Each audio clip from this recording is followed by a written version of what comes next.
want to begin to answer a question that I get a lot. I think I would say it's the most frequently asked question I get. People email me, send me messages on YouTube, or even when I meet people who are natural, they always tell me that their hair is dry and what can they do about it. And so often I'm at a loss for words because there are just so many things that can lead to your hair being dry. It can really be, I guess, a complex situation depending on what you're doing to your hair.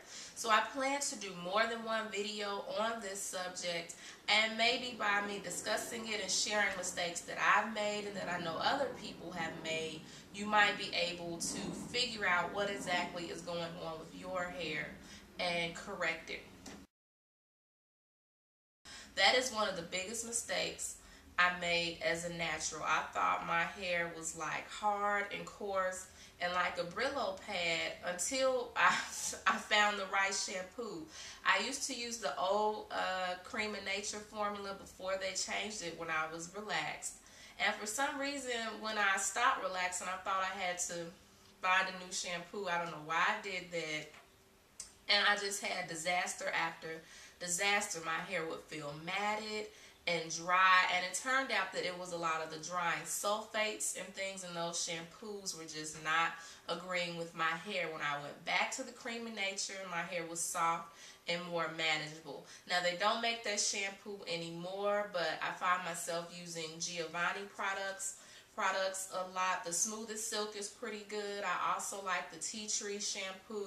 And if I find that a shampoo is kind of strong, I will dilute it and use it if that will prevent it from stripping my hair. Sometimes I put conditioner on my hair beforehand to prevent it from stripping my hair. So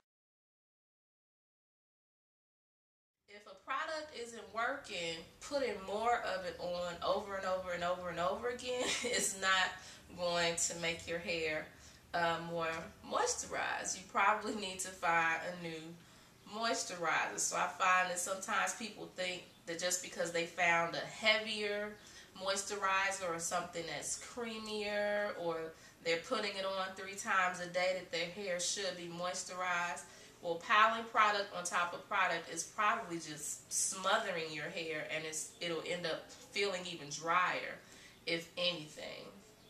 So putting more product on top of product really is not helping to moisturize your hair at all, at least in my opinion, from what I found.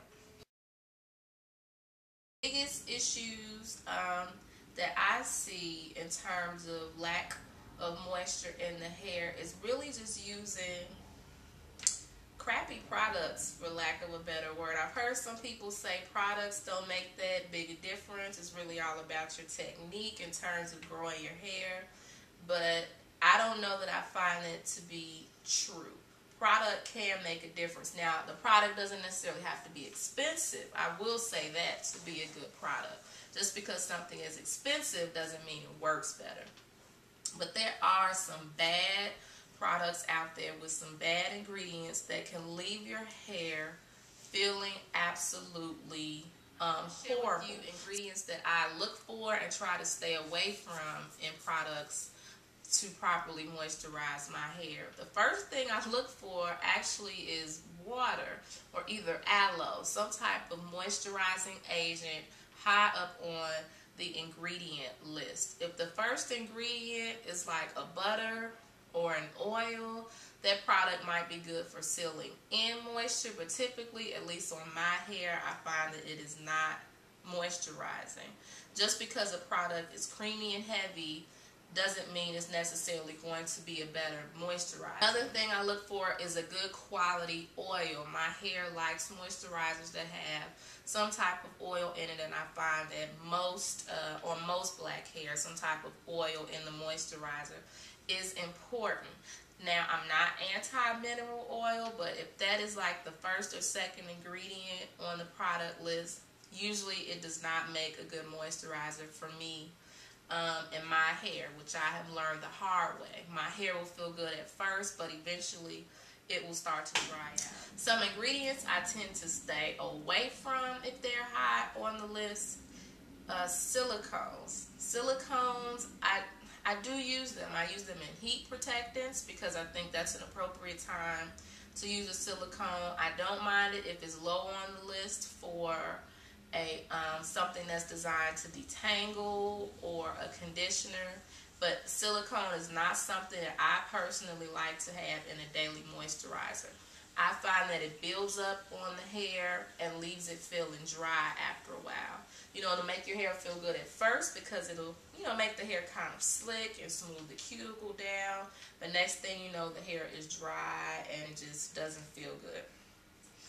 Also, you need to probably be careful about the type of alcohols in your moisturizer. There are different kinds of alcohols. Some are okay, some aren't. So I'm going to list them on the bottom. I can't pronounce half of these. I know that the fatty alcohols are good, and I'm going to run those across there. They'll also be in the description box. Those are okay to have in the products.